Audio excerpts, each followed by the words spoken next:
Hola, ¿qué tal? Bienvenidos sean todos una vez más a la Academia de Cirugía. En esta ocasión vamos a hablar sobre sondas de pleurostomía, las técnicas y las complicaciones que pueden tener estas mismas. El objetivo y la relevancia de esta plática es para realizar de manera adecuada y segura nuestras técnicas, mejorar la colocación de las sondas en nuestros pacientes y analizar los casos de manera crítica, así como utilizar el material adecuado disponible que tenemos en cada una de nuestras instituciones. Para esto vamos a analizar un caso clínico. El caso clínico es de un paciente masculino de 51 años de edad con los siguientes antecedentes: valvulotomía abierta aórtica a los 8 años, colocación de placa y tornillo de miembro pélvico derecho a los 41 años, secundario una fractura, falla hepática Child-Pugh-C, secundario falla cardíaca y falla cardíaca global con disfunción aórtica mitral y tricuspide. Es un paciente que acude por descompensación, choque cardiogénico, estenosis aórtica grave, insuficiencia aórtica moderada, una FEBI baja del 25%, un tromboembolismo pulmonar, trombosis venosa profunda en miembro pélvico derecho, lesión renal aguda por síndrome de hepato renal. Es un paciente realmente complejo. El paciente se encuentra orientado con palidez mucotegumentaria, deshidratación moderada, cuello cilíndrico con ingurgitación yugular grado 4, sin adenopatías, ruidos respiratorios disminuidos generalizados, estertores de forma bilateral, un precordio rítmico, taquicárdico, con un primer ruido único, soplo aórtico eyectivo, irradiación al cuello, abdomen globoso, expensas de líquido acítico, percusión en tablero de ajedrez, no doloroso, ruidos peristálticos presentes, edema de miembros inferiores, 3 cruces. Nos presentan el caso a nosotros al servicio de cirugía al presentar esta radiografía donde se ve completamente velado ambos hemitórax. Teniendo conocimiento de que el paciente presenta falla cardíaca fuera de tratamiento clínico y quirúrgico, sabemos que debe ser líquido. Nosotros le colocamos 2 sondas pleurales que quedan de la siguiente manera al solicitar la radiografía 1 hora posterior a la colocación. Aparentemente las sondas se ven de manera adecuada, habiendo drenado el líquido completo. A las 4 horas presenta la siguiente imagen. La sonda del lado izquierdo se encuentra hemática con salida abundante de este material, por lo que pasa a quirófano de manera urgente a realizar toracotomía del lado izquierdo, revisión y nueva colocación de sonda pleural izquierda. Nos percatamos durante el transoperatorio que el paciente tenía sangrado únicamente a nivel muscular. Esta es la radiografía de la nueva colocación de la sonda pleural izquierda. Para evitar que situaciones como esta puedan suceder en sus respectivos hospitales, vamos a hacer una revisión concienzuda de la colocación de sondas pleurales. Revisaremos estos 2 artículos de revisión en donde se habla principalmente del manejo y las complicaciones de los tubos de toracostomía, para poder hacer una revisión consciente de cada uno de los pasos a seguir. Iniciaremos conociendo la anatomía de nuestra caja torácica, el cómo en el espacio en el que vamos a colocar nuestra sonda, en medio de cada uno de estos arcos costales pasa el paquete neurovascular, siempre por debajo de la costilla. Vemos los músculos que debemos atravesar. Los músculos intercostales son 3 músculos que pasan en forma de haces de forma oblicua y de forma transversa. Para la colocación de la sonda debemos tener cuidado de no dañar los órganos intratorácicos, tomando en cuenta que el pulmón ocupa la mayor parte de la caja torácica, el diafragma, que va a ser nuestra base de la caja torácica, y los órganos que están dentro del mediastino: el corazón, el esófago, la tráquea, la aorta. Algo que tenemos que conocer es el triángulo de seguridad. Ese triángulo de seguridad está conformado por el pectoral mayor, el dorsal ancho y el quinto espacio intercostal, o más o menos al nivel de la tetilla. En este triángulo es donde deben colocarse las sondas endopleurales. En las revisiones que ya comentamos, el mayor número de equivocaciones o incidentes se da por no colocar la sonda en este triángulo de seguridad. Hasta el 45% de los errores son por colocarlos fuera de este triángulo, y el 20% de todas estas fue por colocarlo debajo de la línea del quinto espacio intercostal. La colocación se recomienda en la línea axilar media para evitar la lesión de la mama o el pectoral, y tampoco ponerlo muy posterior para evitar la fuga y la incomodidad del paciente. Habrá que tener las consideraciones apropiadas para los pacientes que se encuentran con oclusión intestinal, eventración diafragmática o mujeres que cursan con embarazo, pues todas estas condiciones elevan los semidiafragmas, posiblemente mayor del quinto espacio intercostal, con los movimientos respiratorios.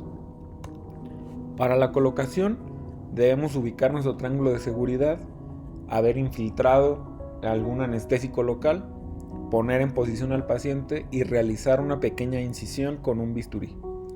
Realizar una disección Roma y fina con unas pinzas Kelly o pinzas Rochester, sintiendo con nuestro dedo el espacio al que queremos accesar. El nivel en donde hacemos nuestro corte no debe ser el nivel en el que hagamos la apertura de la pleura. Como podemos ver en la imagen, introduce la pinza y pasa un espacio intercostal sobre el que hemos accesado. Con el dedo vamos a realizar la disección hasta tocar la pleura, una vez que hayamos atravesado los músculos intercostales. Para poder colocar nuestra sonda, hay 3 formas de colocarla. Hay quien prefiere hacer el acceso a la pleura con el dedo para evitar traumatizar el tejido pulmonar con la pinza. Otros que prefieren hacerlo directamente con el tubo. Otros cuantos lo realizan teniendo mucho cuidado con la pinza, y aquellos que hacen una técnica mixta en la que toman el tubo con la pinza, protegiendo la punta de la pinza con el borde romo del tubo y colocando de esta manera el tubo a través de la pleura y dirigiéndose al lugar adecuado. Una vez colocada la sonda, solo nos resta fijarla y dejar una sutura para el cierre del orificio que hemos abierto para la pleurostomía, para preparar el momento del retiro de la sonda. Hablando de las complicaciones, la complicación más común de todas es el mal posicionamiento de las sondas. De estas, el más frecuente es el 21% que quede en medio de las fisuras del pulmón, teniendo una disfunción en el drenado del líquido o el aire que queremos extraer de la caja torácica, 9% intraparenquimatoso, y en la pared torácica en el 1.8%. Se aumenta el riesgo con la colocación por trocar contra la colocación por disección directa, puesto que con el trocar muchas veces no se tiene el control adecuado de la introducción de este toracoport y podemos llegar a dañar el tejido pulmonar. Otra de las complicaciones que podemos tener es la disfunción del drenaje, casi siempre por obstrucción o por flexión del tubo, cuando el tubo se coloca y está doblado, o cuando se obstruye al ser un tubo pequeño y el material que queremos sacar es un material espeso como sangre o pus. La movilización de nuestra sonda, que puede ser parcial o total, cuando tenemos una fijación inadecuada. Siempre que pensemos en hacer una reinserción de alguna de las ondas que se nos han movilizado, es aconsejable realizarlo por un nuevo puerto para evitar las infecciones. El REPE o el edema pulmonar por expansión es afortunadamente poco común, pues es una complicación altamente mórbida.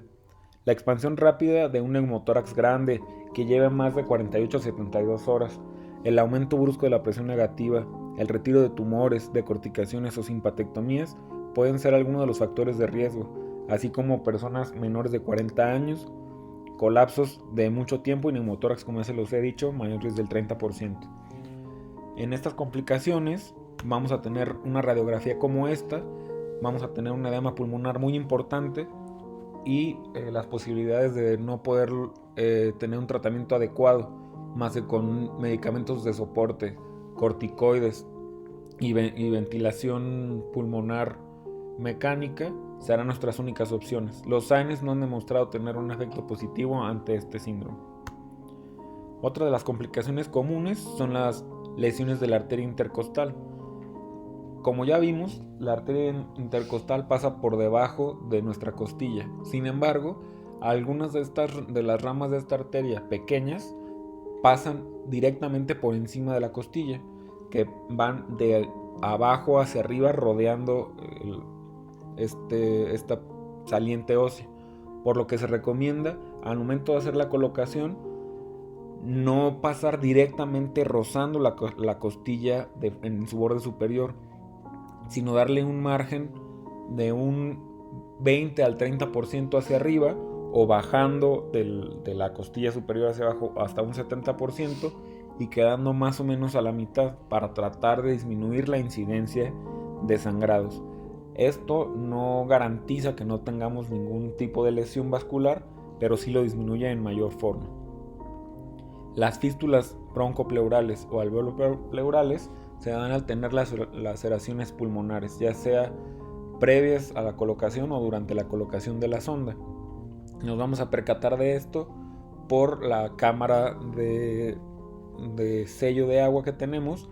Va a continuar burbujeando. Vamos a tener que hacer una valoración juiciosa sobre si es una fístula de alto flujo o no, ya sea que sea inspiratoria, expiratoria, con inspiración forzada o continua.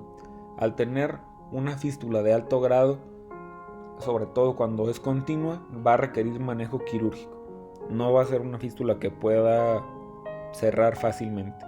La lesión nerviosa es rara. Podemos presentar síndrome de Horner por presión de la punta de nuestra sonda contra las neuronas preganglionares del ganglio estrellado al mandar la sonda directamente apical y clavarla en el ápice de nuestra caja torácica. Otro tipo de lesión sería la lesión del nervio frénico, cuando doblamos el tubo hacia abajo y lo clavamos directamente sobre el diafragma. Podemos llegar a tener herniación a nivel pulmonar, pero es sobre todo cuando realizamos toracotomías y tenemos un cierre deficiente con la colocación floja de nuestras ondas endopleurales. Para tratar de evitar esto necesitamos una buena ventilación de 8 a 10 mililitros por kilo, tratando de mantener un CO2 de 29 a más menos 3.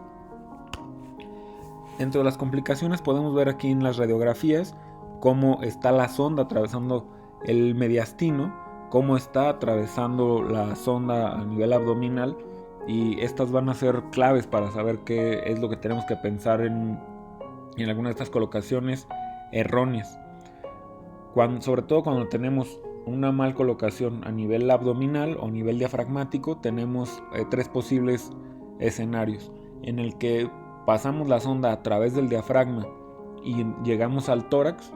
Entonces vamos a ver la radiografía con una resolución del problema torácico, pero evidentemente con sangrado por la lesión del músculo y cómo pasa a través de la cavidad abdominal.